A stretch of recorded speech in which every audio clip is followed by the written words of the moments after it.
அது சில அடிமைகளின் மாடல். சட்டத்தின் துணை கொண்டு ஆளுநரையே அலறவிட்டால் அதுதான் நம்முடைய திராவிட மாடல். முத்துவேல் கருணாநிதி ஸ்டாலினின் மாடல். நிறைவாக ஒன்றை சொல்லுகிறேன். அமலாக்கத்துறையை ஏவிவிட்டு எதிர்க்கட்சிகளை மிரட்டினால் அது மோடி மாடல்.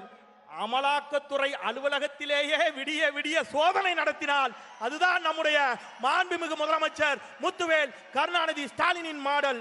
திராவிட மாடலின் நாயகன், தமிழகத்தின் கிழக்கு திசை மதவாதிகளின் சிம்ம சொப்பனம் மாண்புமிகு முதலமைச்சர் அவர்கள் இதோ மாநாட்டு எழுச்சுரை ஆற்ற வருகிறார். அவருக்கு நினைவு பரிசு வழங்குகிறார் நம்முடைய மாண்புமிகு அமைச்சர், இளைஞரணி செயலாளர். இதோ உங்களின் பலத்த கரவொலியின் வாயிலாக கழகத்தின் தலைவர் மாண்புமிகு முதல்வர் அவர்களை மாநாட்டு விழா சிறப்பு பேருரை ஆற்ற அன்போடு அழைக்கின்றோம்.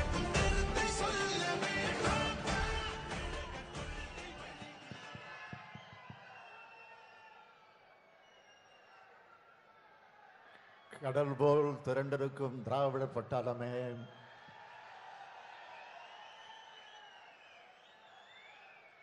கொள்கை பிடிப்பும் லட்சிய தாகமும் கொண்ட லட்சக்கணக்கான தம்பிமார்களான உங்களை வீரபாண்டியார் மாவட்டமான சேலம் மாவட்டத்தில் ஒரு சேர பார்க்கிறப்போ எனக்கு பெரிய உற்சாகமும் மகிழ்ச்சியும் ஏன் புத்துணர்ச்சியும் பிறக்குது. தெற்கில் விடியல் பிறந்திருக்கிறதை போல விரைவில் இந்திய நாடு முழுவதும் விடியல் பிறக்கும்ன்ற நம்பிக்கை வந்துடுச்சு. இன்னும் சொல்லணும்னா, எனக்கு 20 வயசு குறைஞ்சிட்ட மாதிரி ஒரு புது தெம்பு வருது.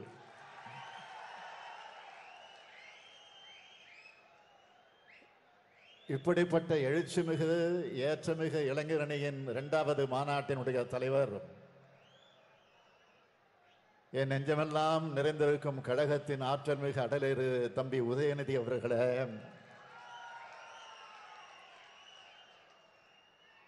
உரையாற்றி அமர்ந்திருக்கும் கழகத்தின் பொதுச் செயலாளர் என்னுடைய ஆருயிர் அண்ணன் துரைமுருகன் அவர்களே, கழகத்தின் பொருளாளர் அருமை நண்பர் TR பாலு அவர்களே, இளைஞர்களுக்கு இணையாக பணியாற்றி இளைஞரணி மாநாட்டை கம்பீரமாக ஒருங்கிணைச்சு நடத்தி கொண்டிருக்கும் கழகத்தின் முதன்மை செயலாளர் ஆருயிர் சகோதரர் KN நேரு அவர்களே, கழகத்தின் துணை பொதுச் செயலாளர்கள் பெரியசாமி அவர்களே, பொன்முடி அவர்களே, ராசா அவர்களே, அந்தியூர் செல்வராஜ் அவர்களே, கழகத்தின் இருவர்ண கொடியை ஏற்றி வைத்து உரையாற்றி இருக்கும் துணை பொதுச் செயலாளர், நாடாளுமன்றத்தில் எத்தனை மொழியா திகழக்கூடிய அன்பு தங்கையுடைய அருமை சகோதரி கனிமொழி அவர்களே, காலை முதல் பல்வேறு தலைப்புகளில் உரையாற்றி அமர்ந்துள்ள கொள்கை பரப்பு செயலாளர் அருமை சகோதரர் திருச்சி சிவா உள்ளிட்ட கருத்து போராளிகளே, ஆற்றல் மிகு ஒருங்கிணைந்த சேலம் மாவட்ட செயலாளர்கள் உள்ளிட்ட மாவட்ட செயலாளர்களே, இளைஞரணியின் மாநில துணை செயலாளர்களே, மாவட்ட அமைப்பாளர் மற்றும் துணை அமைப்பாளர்களே, சமுதாயத்தின் ஈட்டி முனைகளாக இருக்கக்கூடிய இளைஞரணியின் தம்பிமார்களே, என் உயிரோடு கலந்திருக்கக்கூடிய தலைவர் கலைஞர் அவர்களின் உயிரினும் உயிரான அன்பு உடன்பிறப்புகளே, உங்கள் அனைவருக்கும் வணக்கம். திராவிட இயக்கம் தோன்றி 100 ஆண்டுகளுக்கு மேலாகிடுச்சு. நம்மோட திராவிட முன்னேற்ற கழகம் பேரறிஞர் அண்ணாவால் தொடங்கப்பட்டு 75 ஆண்டுகள் ஆயிடுச்சு.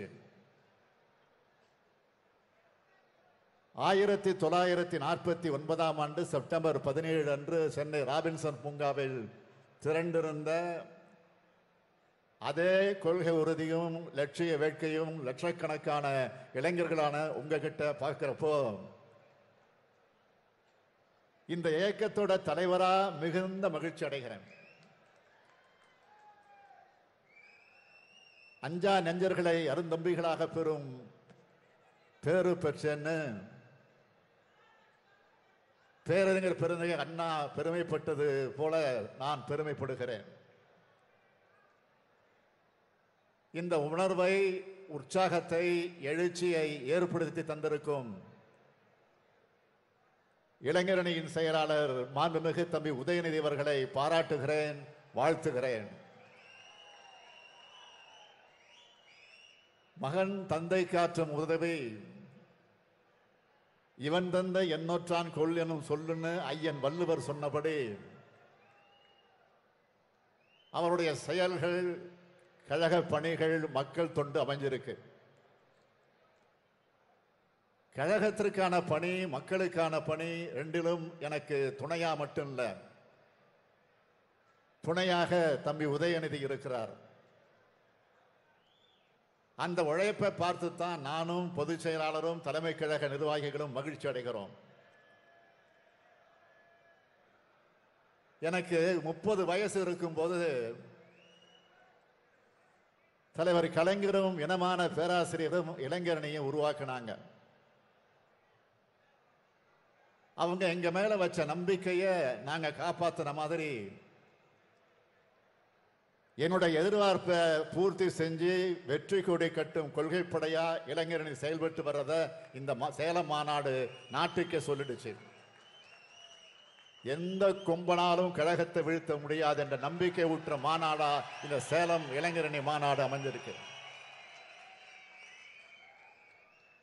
இப்படி என்னை நெஞ்சை நிமிர்த்தி சொல்ல வச்ச இளைஞரணி செயலாளர், மாநில துணை செயலாளர்கள், மாவட்ட அமைப்பாளர்கள், துணை அமைப்பாளர்கள், ஒட்டுமொத்த இளைஞரணி நிர்வாகிகளுக்கும் என்னோட மனமார்ந்த வாழ்த்துக்களும் நன்றியும். அடுத்து முக்கியமாக இந்த மாநாடு இவ்வளவு பிரம்மாண்டமாக நடைபெற காரணமானவர் நம்மோட முதன்மை செயலாளர் KN நேரு அவர்கள்.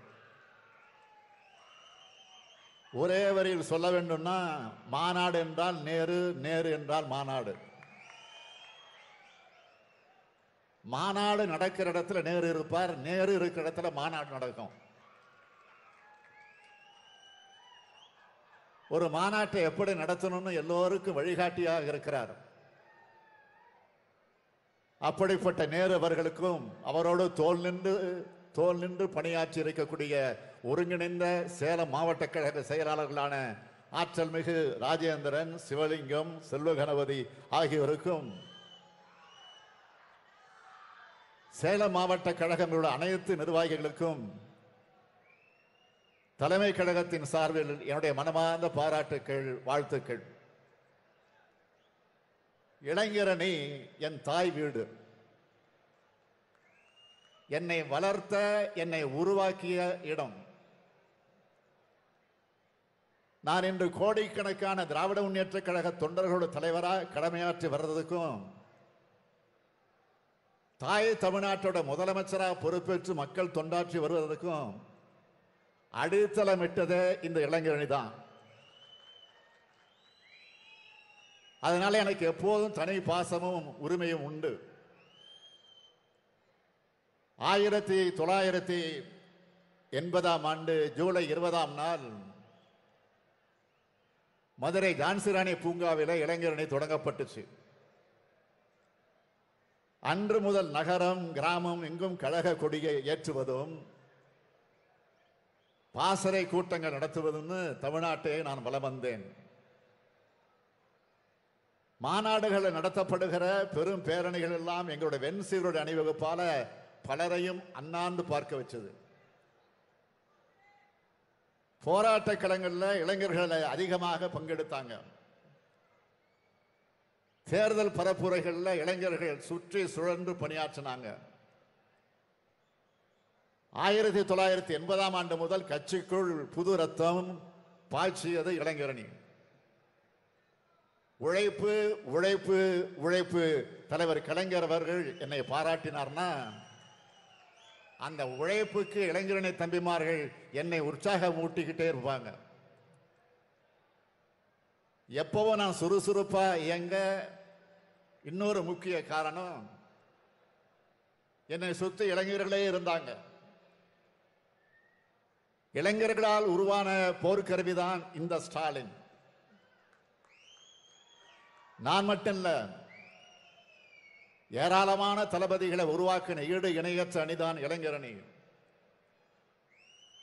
எங்களால் உருவாக்கப்பட்ட பலரும் எம்எல்ஏ, எம்பிக்களா, அமைச்சர்களா, மாவட்ட செயலாளர்களா உயர்ந்தாங்க.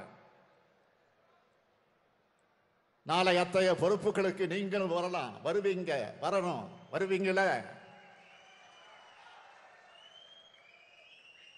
அந்த உயரத்துக்கு உங்க உழைப்பால உங்களை நீங்களே தகுதிப்படுத்திக்குங்க.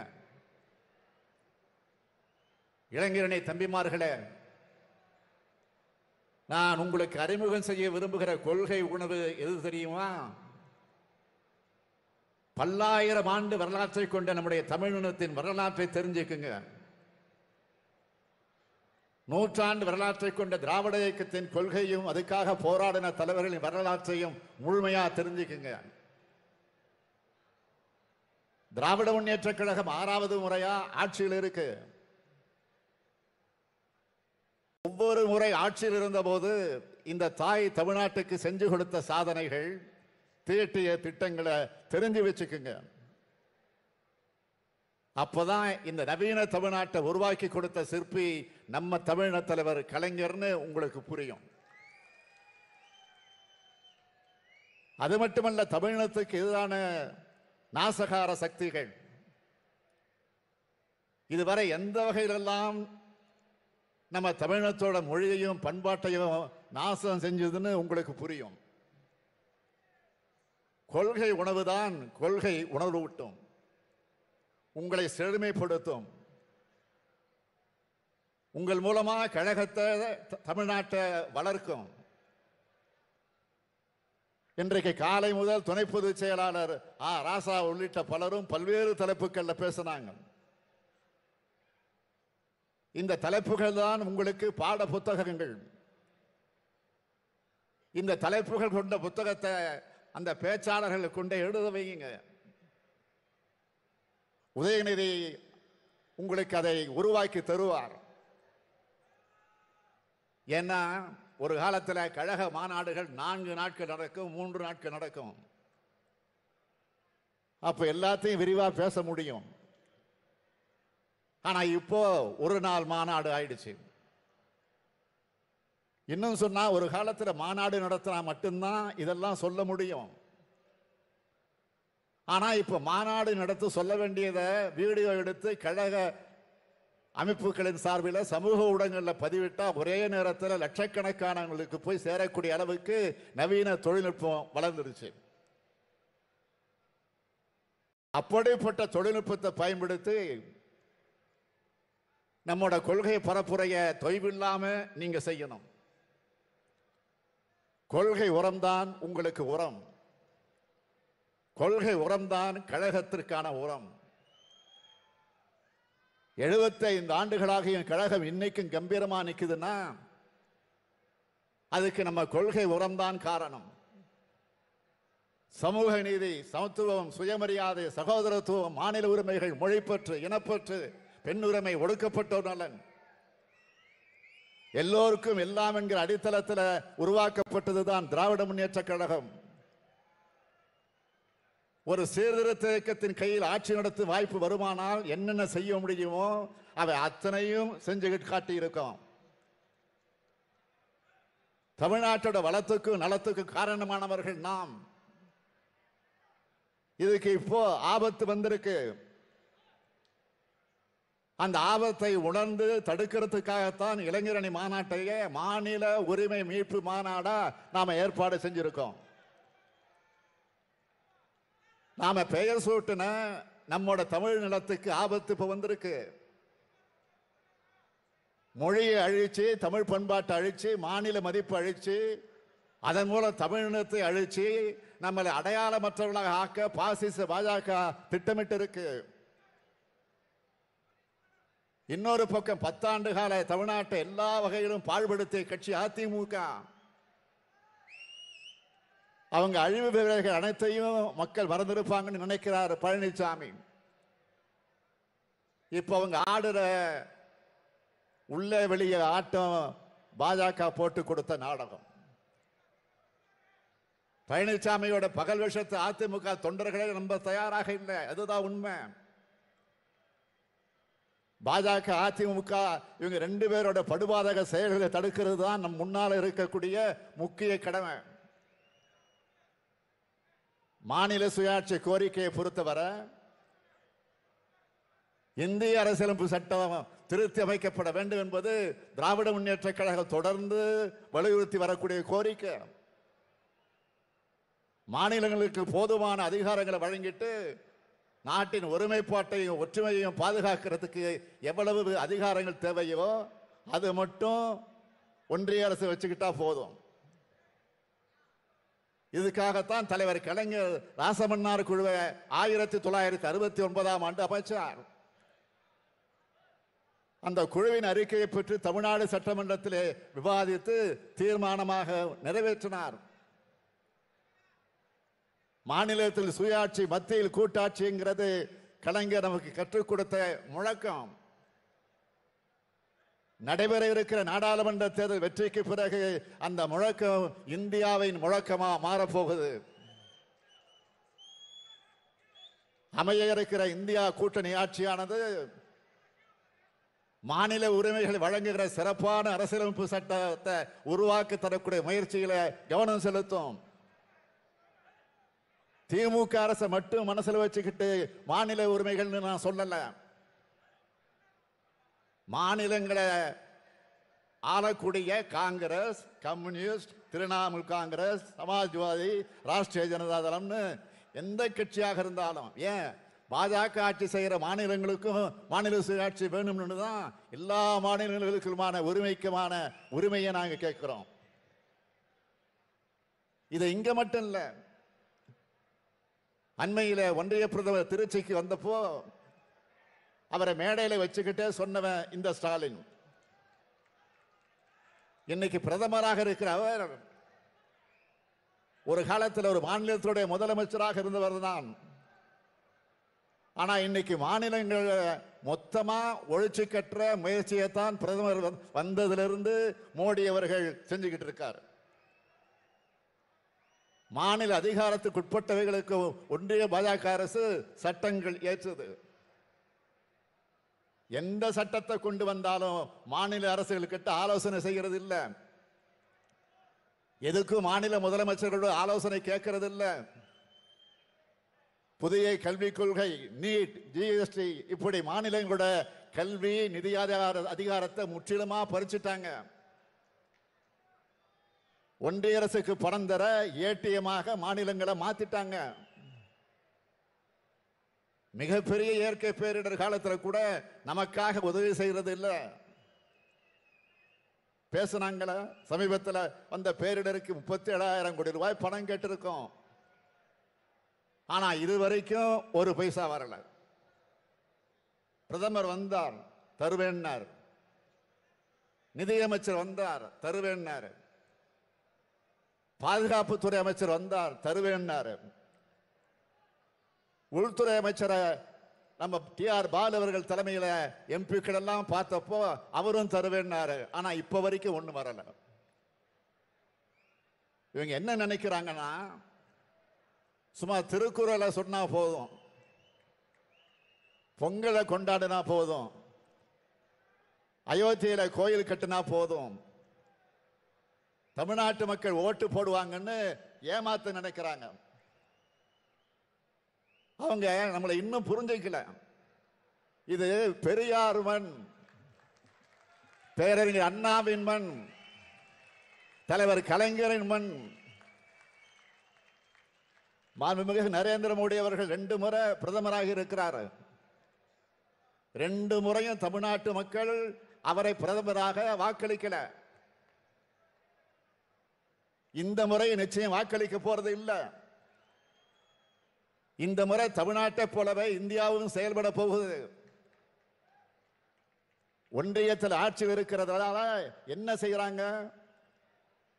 கட்சிகளை உடைக்கிறது, எம்எல்ஏக்கள் இழுக்கிறது, ஆளுநர்கள் மூலமா குறுக்கு வழியில ஆட்சி நடத்த பார்க்கிறது. சொல்ல போனா பாஜகவுக்கு வேட்டு வைக்க வேற யாரும் வேணாம், ஆளுநர்களே போதும்.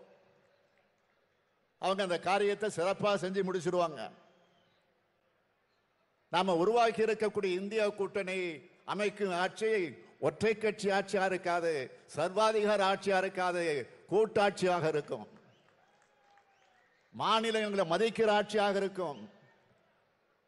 தமிழ்நாட்டிற்கும் தமிழ்நாட்டு மக்களுக்கு நல்லது செய்யக்கூடிய ஆட்சியாக இருக்கும்.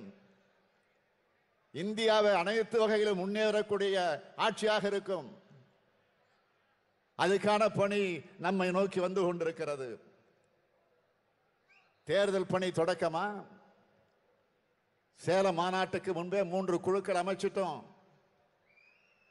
நாடாளுமன்ற தேர்தலுக்கான கூட்டணி கட்சிகளோடு பேச்சுவார்த்தை நடத்த டி.ஆர். பாலு தலைமையில் ஒரு குழுவும், தேர்தல் அறிக்கையை தயாரிக்க என்னுடைய அருமை தங்கை கனிமொழி தலைமையில் ஒரு குழுவும், தேர்தல் பணிகளை முழுமையாக கண்காணித்து ஒருங்கிணைக்க நேரு, வேலு, பாரதி, தங்கம் தென்னரசு, தம்பி உதயநிதி என 5 பேர் கொண்ட ஒரு குழுவும் அமைக்கப்பட்டுள்ளது. 5 குழுவும் 40 தொகுதிகளிலும் பணியாற்ற உள்ள நிர்வாகிகளை அழைத்து வெற்றிக்கான வியூகத்தை தருவாங்க. அறிக்கை தயாரிக்க குழு முக்கிய நகரங்களுக்கு வந்து முக்கிய நகரங்களுக்கு சென்று மக்கள் கருத்துக்களை கேட்பாங்க. கூட்டணி பற்றியும் யார் வேட்பாளர் பற்றியும் தலைமையின் கையில் விட்டுடுங்க, அதை நாங்க பார்த்துக்கிறோம். வெற்றி பெறுபவரே வேட்பாளர் என்று முன்பே நான் சொல்லி இருக்கிறேன். யார் வேட்பாளர் நீங்க போட்டு மனசை குழப்பிக்க வேண்டாம். யார் வெற்றி பெற போறாங்களோ அவங்க தான் வேட்பாளர், இது உறுதி.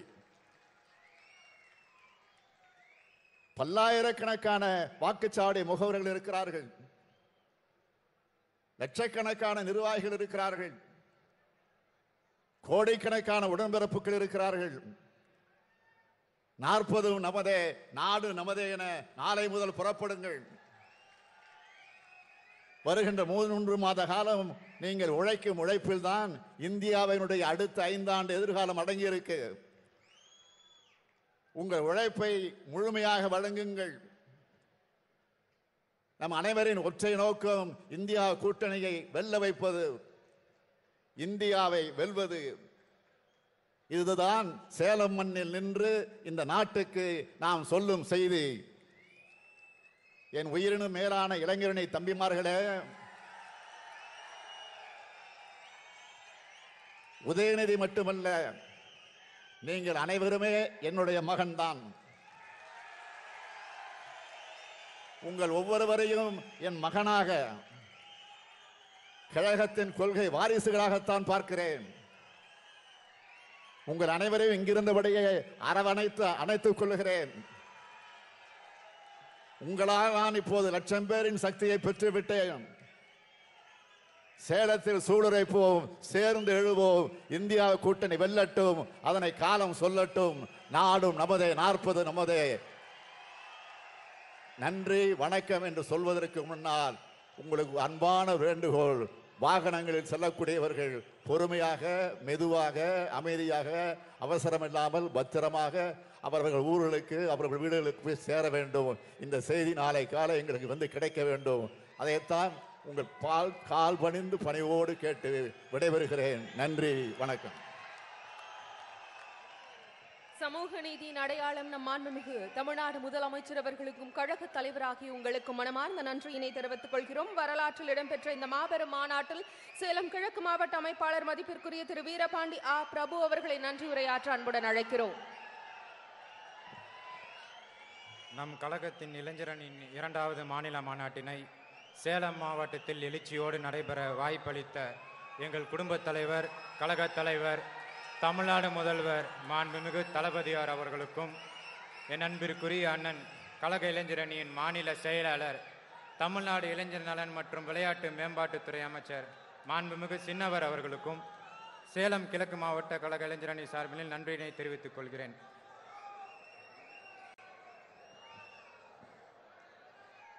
மாநாட்டு திடலில் கழக கொடியேற்றிய கழக துணை பொதுச் செயலாளர் பாசத்திற்குரிய அக்கா மூக கனிமொழி அவர்களுக்கும், மாநாடு சீரும் சிறப்புமாய் அமைந்திட அயராது உழைத்த எங்கள் பொறுப்பு அமைச்சர் அண்ணன் மாண்புமிகு கே. நேரு அவர்களுக்கும், உடன் பணியாற்றிய ஒருங்கிணைந்த சேலம் மாவட்ட செயலாளர்களுக்கும், மாநில இளைஞரின் துணை செயலாளர்களுக்கும், ஒருங்கிணைந்த சேலம் மாவட்ட நிர்வாகிகளுக்கும், கழக தோழர்களுக்கும், மாநாட்டு பணியினை